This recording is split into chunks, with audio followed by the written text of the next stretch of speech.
Abu Dardah is our companion for tonight, and the ayah which we always quote, وَمِنَ الْمُؤْمِنِينَ رِجَالٌ صَدَقُوا مَا عَاهَدُوا اللَّهَ عَلَيْهِ.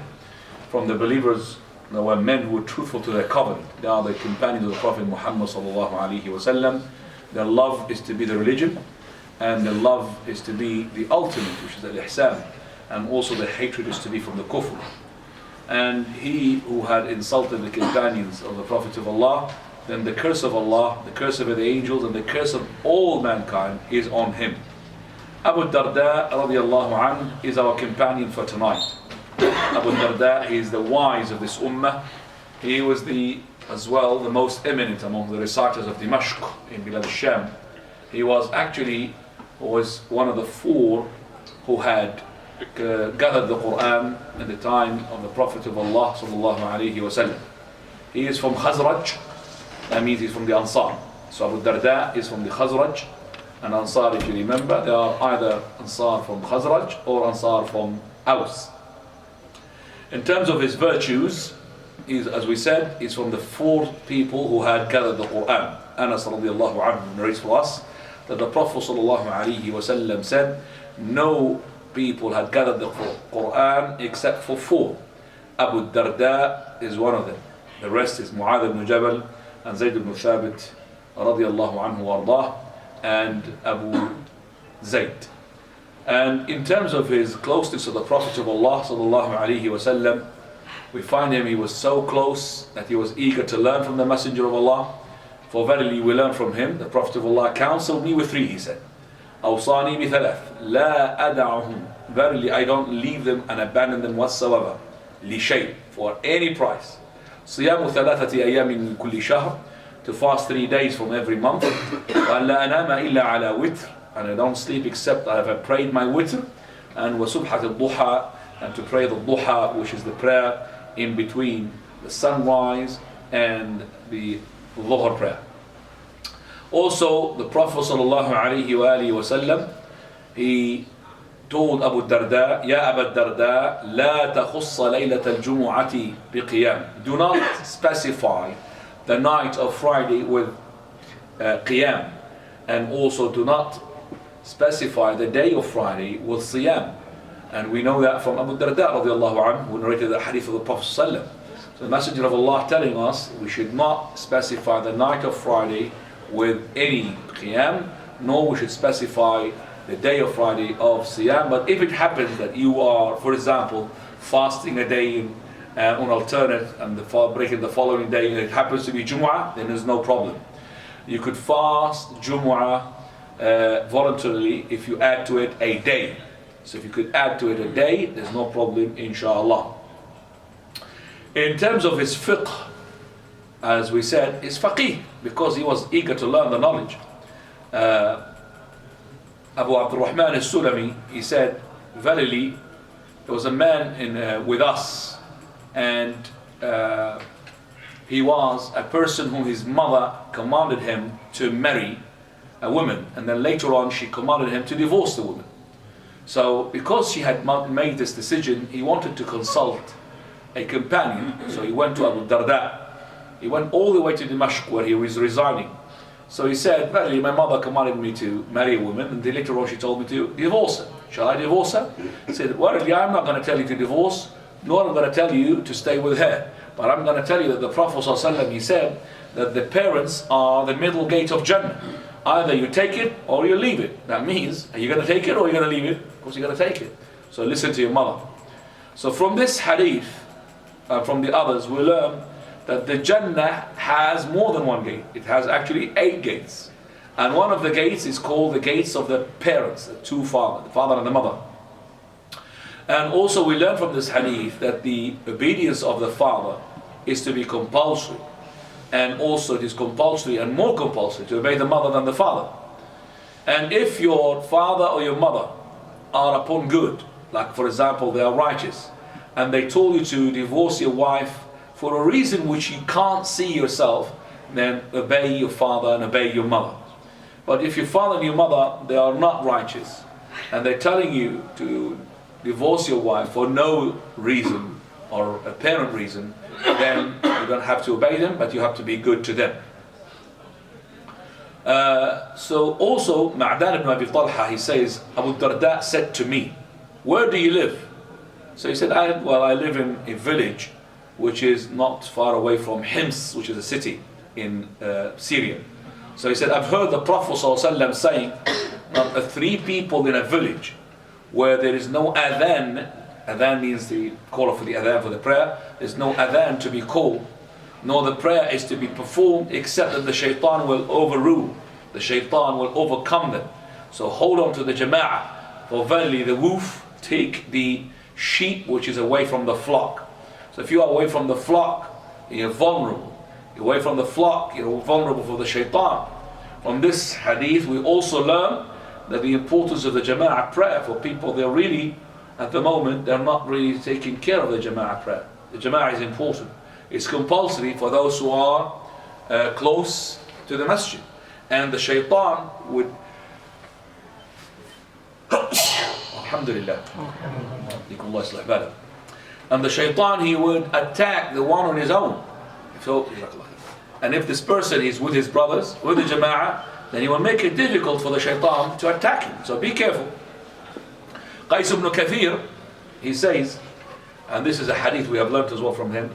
He said, radiyallahu, Qais ibn Kathir is one of the followers. He said, a man went to the Medina, from the Medina all the way to Damascus.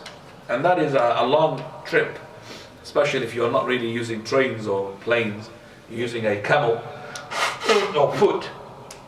He went all the way and he met Abu Dardah radiallahu anhu warḍah. So he said, I heard that the hadith that you convey from the Prophet of Allah, and I want to listen to that hadith. So Abu Dardah is testing him. He said, didn't you come for a tijara? Because well known, Bilad al-Sham is for merchandise and for business. He said, no, I did not come for business. Did you come for anything else, like for example marrying a woman, for any hajj? He said, no, I just came for the hadith. This shows you how the genuine and true those people are in their dedication to gain the knowledge.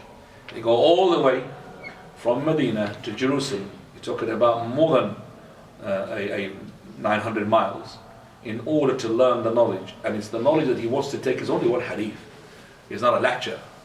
So straight away he gave him the hadith which he had heard from the Prophet of Allah. Nobody else had narrated except for Abu Dardah. من سلك طريقا يلتمس فيه علما سلك الله به طريقا إلى الجنة. He who takes a path upon which he wants to seek knowledge, Allah will put him on a path that will lead him to paradise. قال, then he said, وإن فضل العالم على العابد كفضل القمر في ليلة البدر على سائر الكواكب.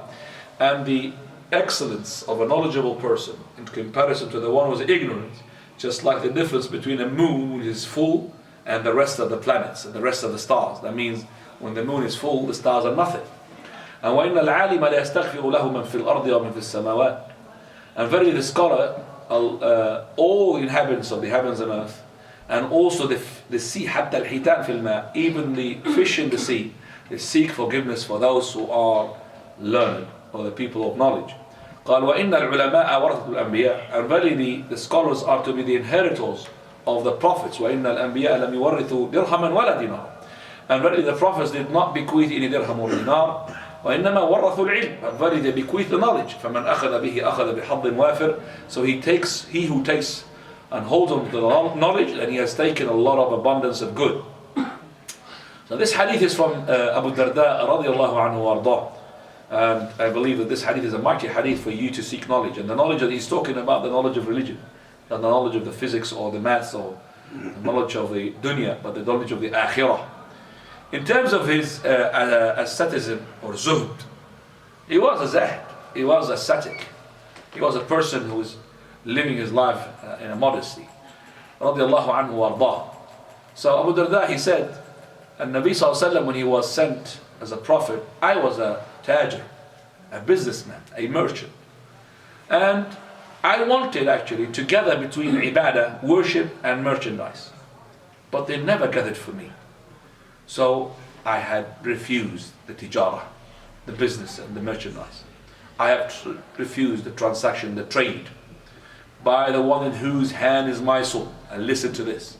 By the one in whose hand is the soul of Abu Dardah, he's making his oath by himself. I would not like to have a shop which is onto the gate or next to the gate that leads to the masjid, where I will not miss a prayer, and I will make a profit of 300 dinars. You know 300 dinars, how much is that? Each dinar is equivalent to 4.25 grams of 24 carats of gold. So if the 1 gram is the amount is about to 25 pounds. So if you're talking about 300 grams, 300 multiplied by 25 pounds, that's a lot of money.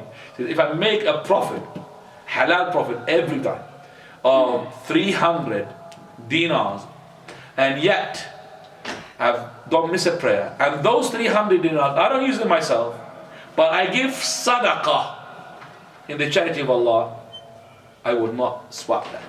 That means I would not like to have that shop, which is next to the masjid, where I'm not going to miss a prayer, and I make a profit of 300 dinars every day, and I'm not using that profit for my own pocket, I'm giving it for the charity, for the sake of Allah. I will not swap for that. I want to have the ibadah, not the merchandise. They said to him, why? You're not missing anything. He said, because Allah subhanahu wa ta'ala, he said, Inna Allah azza wa jal made the transaction, it has to be severe accounting. For verily on the day of resurrection, you're going to have hisab, accounting. Where did you get the money from, and where did you spend it? And that is why he was so scared. من أين اكتسبت ومن أين أنفقت. Where did you get that money, and where did you gonna spend that money? So that is why المال حلاله حساب وحرامه عذاب. The money which is halal is going to be accounted for, and the haram of it is a punishment. So why should he gamble with that? So he said, I would be from those people whom Allah Azza wa Jal had mentioned them in the verse, رِجَالٌ لَا تُلْهِيهِمْ تِجَارَةٌ وَلَا بَيْعٌ عَنْ ذِكْرِ اللَّهِ. That is, people who are men, whom they are true men, that they will not preoccupied from the remembrance of Allah by the trade, the tijara.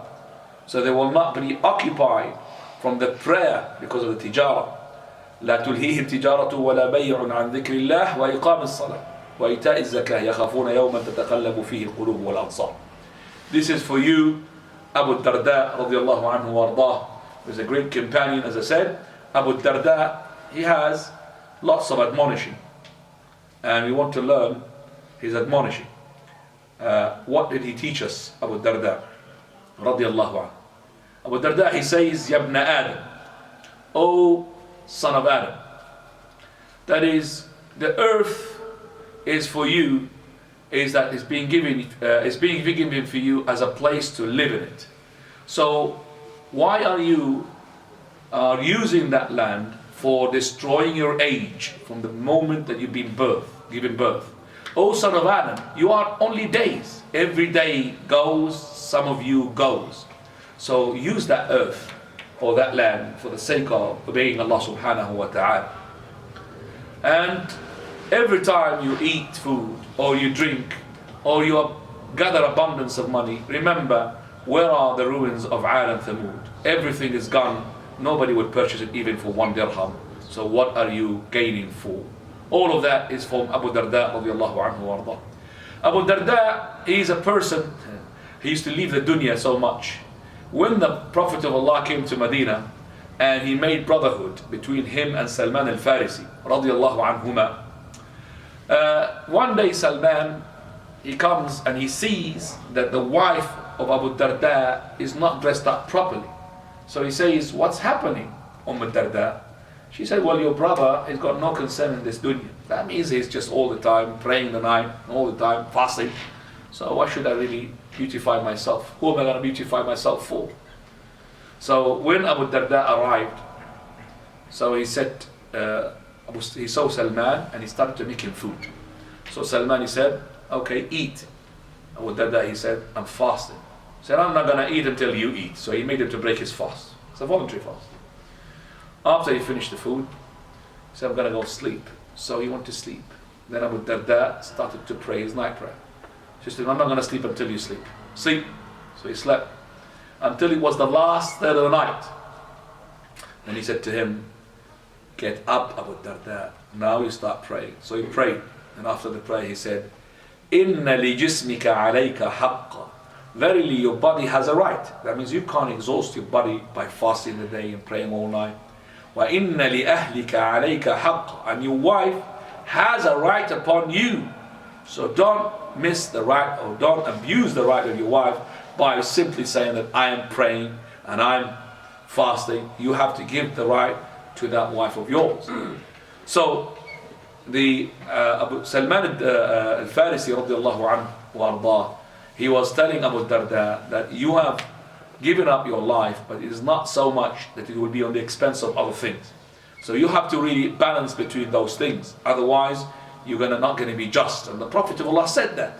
إِنَّ لِجِسْمِكَ عَلَيْكَ حَقًّا وَإِنَّ لِأَهْلِكَ عَلَيْكَ حَقًّا وَإِنَّ لِرَبِّكَ عَلَيْكَ حَقًّا. Your Lord has a right. Each one has a right. Otherwise, you're not going to make the wasatiyah wal-i'tidal, that is to be in the middle, to be in the best. As I said, Abu Dardah has divorced the dunya. He divorced it 3 times, and he doesn't like to be with the dunya radiallahu anhu wa ardah. Now,